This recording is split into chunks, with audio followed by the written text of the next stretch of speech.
We've gotten to the point in free agency where most marquee players have signed new deals, whether they stayed with their former team or signed with a new one. So today I want to break down my top 3 biggest winners through this point of free agency. Now, they could acquire talent through the trade market or sign marquee players in free agency. So we'll do our top 3, starting with number 3, the Tampa Bay Buccaneers.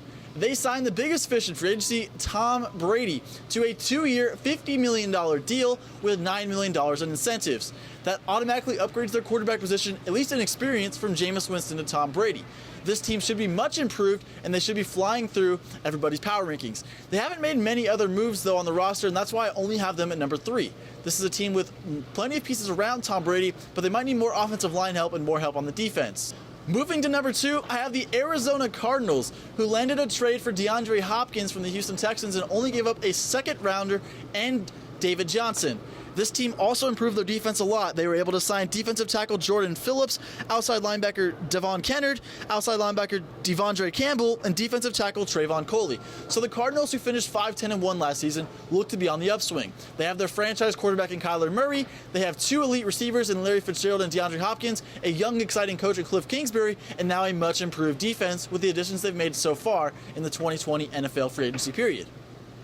And then finally, number 1, I have the Miami Dolphins, who came into free agency with the most amount of cap space. They've taken advantage of that cap space by signing cornerback Byron Jones to become the highest paid defensive back in the NFL. Byron Jones, the former Cowboy, will be a huge addition for the Miami Dolphins defense. They also were able to sign linebacker Kyle Van Noy, defensive end Shaq Lawson, running back Jordan Howard, linebacker Landon Roberts, and offensive lineman Eric Flowers.